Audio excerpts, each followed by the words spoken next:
Muy buenas noches. Estamos en un encuentro más de nuestras lecturas especiales. Y para hoy tengo este libro que les he traído ya anteriormente, Lecturas para Aprendistas de Sabio. El tema de hoy es Todo el saber del mundo.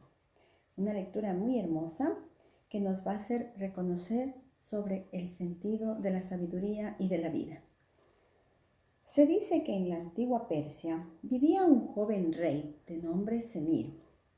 Semir tenía tanto deseos de conocimiento y de sabiduría, que un día reunió al más grande de los expertos sabios y a otros más y les pidió que escribieran un libro que encerrara todo el saber esencial de la humanidad. Los sabios se pusieron al trabajo y después de 20 años retornaron al palacio con una caravana de camellos que transportaban 500 volúmenes enormes. Pero el rey Semir había apenas pasado los 40 años. No tendré el tiempo de leer todo esto. Por favor, prepárenme una edición un poco más reducida, les pidió. Los eruditos se volvieron a poner al trabajo y después de otros 20 años tomaron muy orgullosos solamente un camello con apenas unos pocos libros y volvieron de regreso. El rey se había ya convertido en anciano, entonces se sentía bastante débil. Por favor, les dice, prepárenme una versión que sea solamente en un volumen. Entonces los sabios trabajaron aún 10 años más. Pero cuando regresaron al palacio con el precioso volumen, el rey ya se había convertido ciego y ya permanecía en su cama y casi muy escaso de fuerzas. Por tanto, al poco tiempo, pronto a morir. Dice que se morirá sin conocer el sentido del destino del ser humano.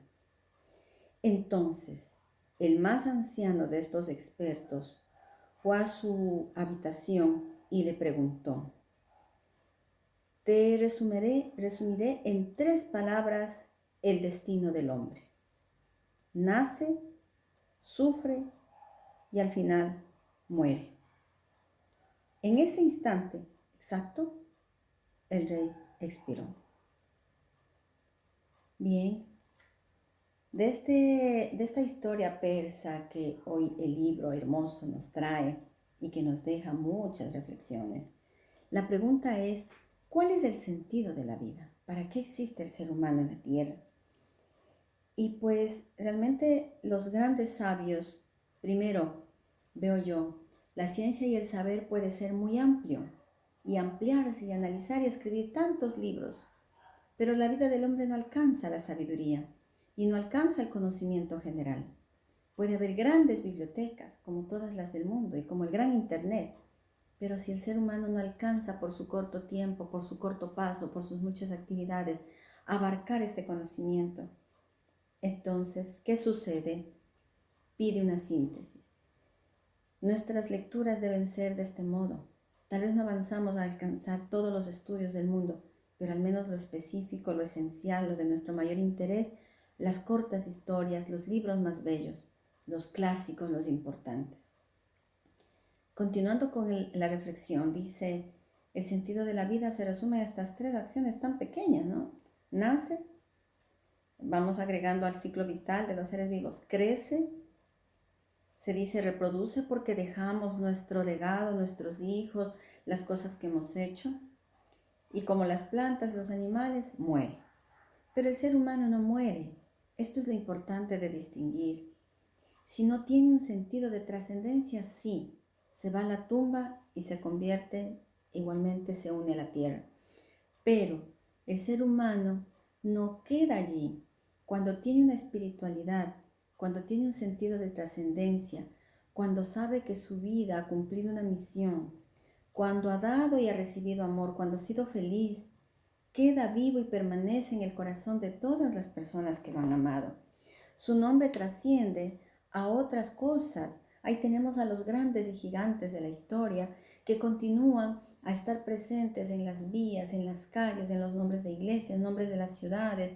Metamos un gran San Francisco, un gran Juan Pablo II, un gran Simón Bolívar, un gran Cristóbal Colón, grandes escritores, grandes descubridores, grandes santos, que su nombre permanece y son amigos, son nuestros amigos, son los que nos siguen hablando en sus libros y en sus historias. Por tanto, quiero decir que la vida y la existencia del hombre sí tiene sentido. No termina con este tiempo, es muy corto, trasciende para la eternidad, vive para una existencia eterna, está aún permanente en el corazón de las personas que lo han conocido, lo han valorado y lo han amado, y sobre todo cuando tenemos la fe, una fe de trascendencia, como es por ejemplo la fe cristiana, la fe católica y algunas otras religiones también. El ser humano tiene un alma y un espíritu que va a vivir para siempre en una eternidad de plenitud, de felicidad, de tranquilidad y de ya no necesidades de esta vida material física en el cuerpo. Por tanto, vamos adelante, que nuestra vida sí tiene sentido y tratemos de alcanzar lo que podamos del conocimiento y la sabiduría que nos sirven para hoy mismo y para la eternidad. Gracias.